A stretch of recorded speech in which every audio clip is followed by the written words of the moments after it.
Berikut ini adalah kegiatan pembelajaran daring via WhatsApp grup kelas. Langkah pembelajaran yang dimulai guru membuka pelajaran dengan menyapa mengucapkan salam kepada semua peserta didik. Meminta peserta didik untuk berdoa terlebih dahulu sebelum pembelajaran dimulai. Setelah itu, absensi dengan mengetik nama dan nomor absen di room chat WhatsApp grup kelas. Guru memberikan informasi mengenai materi yang akan dipelajari. Link video yang sudah dipersiapkan dibagikan di grup kelas. Guru mengingatkan siswa untuk mencatat materi di buku catatan masing-masing. Dan jika ada materi yang kurang jelas, bisa ditanyakan melalui room chat WhatsApp grup kelas. Berikut ini adalah video pembelajaran yang dibagikan kepada peserta didik. Assalamualaikum warahmatullahi wabarakatuh. Halo anak-anak, masih semangat ya kita belajar matematikanya? Oke, kita tidak terasa sudah pertemuan keempat. Nanti kita akan belajar mengenai menyelesaikan masalah yang terkait dengan persamaan garis lurus. Pada materi sebelumnya kita sudah belajar menggambar persamaan garis lurus, mencari gradien pada persamaan garis lurus, mencari persamaan garis lurus, dan ini pada pertemuan keempat kita akan belajar mengenai menyelesaikan masalah terkait dengan persamaan garis lurus. Oke? Kita langsung saja masuk ke contoh soal cerita. Contoh soal cerita ini adalah masalah sehari-hari yang kita jumpai. Yang pertama, sebidang tanah dengan harga perolehan 20 juta diperkirakan mengalami tingkat kenaikan konstan 100.000 per tahun dalam kurun waktu 5 tahun. Tentukan persamaan garis harga tanah tersebut dan harga tanah setelah 5 tahun. Baik, kita akan selesaikan, yaitu pertama kita misalkan dulu X-nya, kurun waktu dalam tahun. Kita simpulkan dengan X. Kurun waktu dalam tahunnya, Y-nya harga dalam rupiah, nanti ini jadi Y-nya. Jadi, diketahui Y sama dengan 20 juta, dan M-nya kita ketahui 100.000.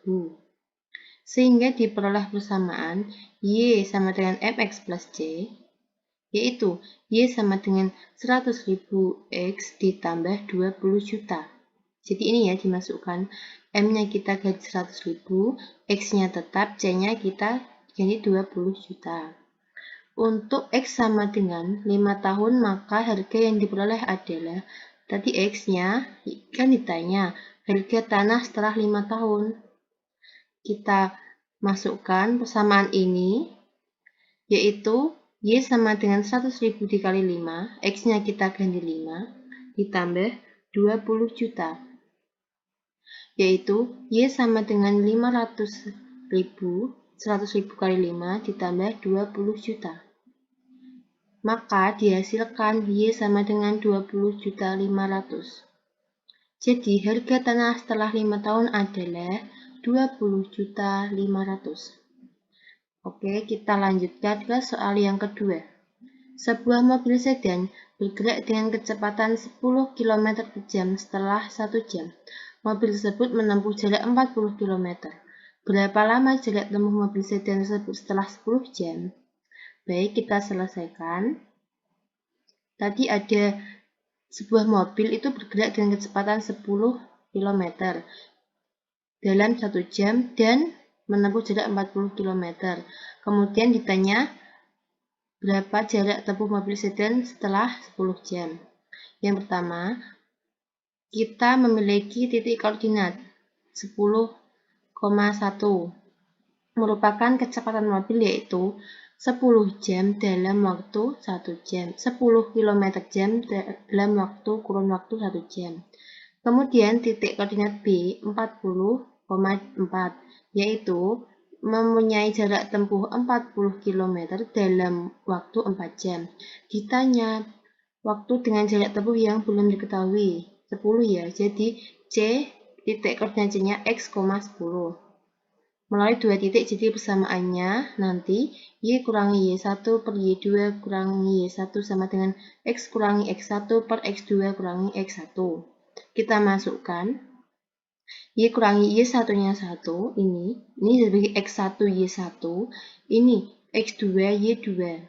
Kita masukkan ke persamaan. Setelah itu kita kalikan silang.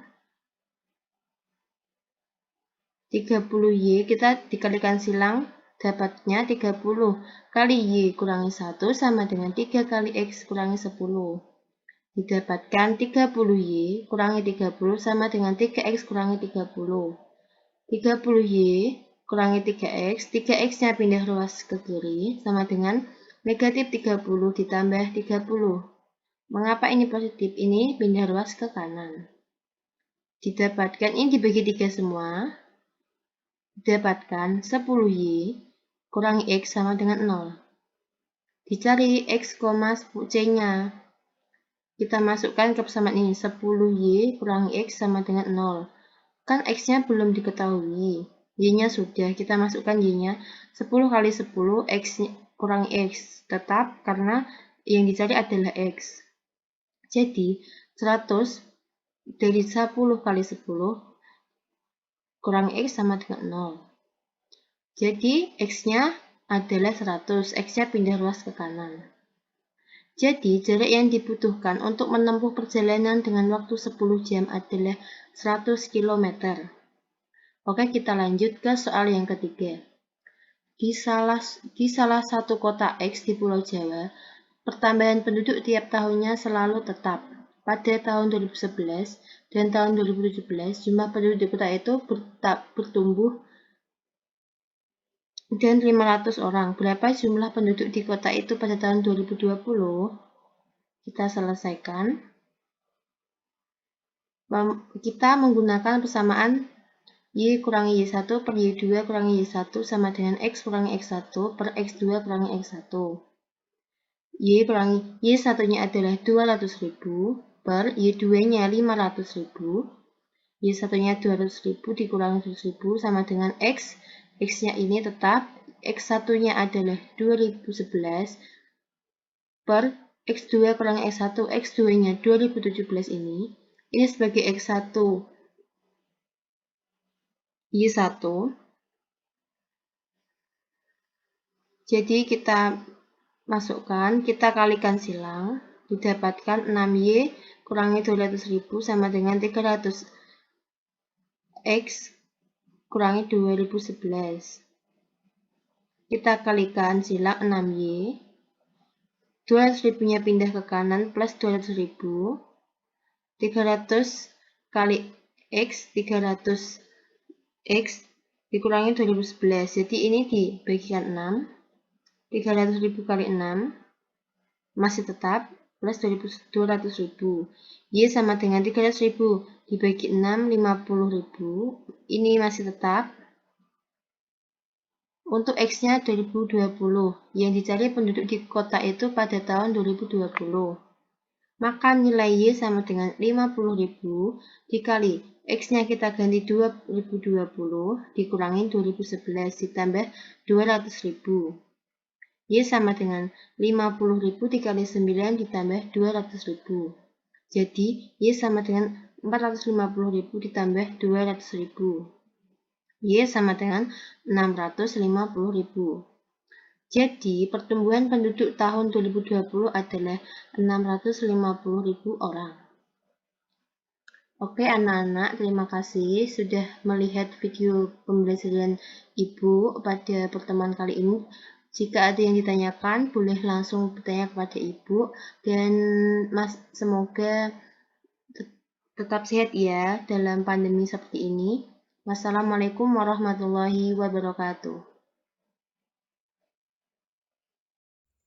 Diharapkan semua peserta didik dapat mencatat materi yang sudah diberikan, kemudian menanyakan materi yang kurang jelas di WhatsApp grup kelas. Kemudian melakukan tanya jawab. Setelah itu, jika peserta didik sudah mulai memahami, guru memberikan contoh soal untuk dikerjakan. Bagi peserta didik yang mengerjakan contoh soal akan diberikan nilai tambahan. Jika peserta didik sudah mengerjakan contoh soal, peserta didik dapat mengirimkan jawaban pada room chat grup kelas. Ini adalah beberapa jawaban dari siswa yang mengerjakan. Guru tidak membatasi peserta didik mengirimkan jawabannya di grup kelas, kemudian guru memberikan penilaian pada peserta didik yang sudah mengirimkan jawabannya. Setelah semua siswa memahami materi yang diberikan, kemudian diberikan pos-tes 4. Pos-tes 4 merupakan tugas yang diberikan setelah pembelajaran. Peserta didik yang sudah mengerjakan jawabannya tidak dikirim di grup kelas, melainkan dikirim ke WA pribadi guru mata pelajaran. Pos-tes tersebut merupakan wajib bagi peserta didik. Jika peserta didik tidak melakukan pengumpulan tugas, maka peserta didik tidak memiliki nilai pada pos-tes keempat. Di akhir pembelajaran, guru memberikan kesimpulan pada materi yang sudah dipelajari dan guru menutup pembelajaran pada pagi hari itu.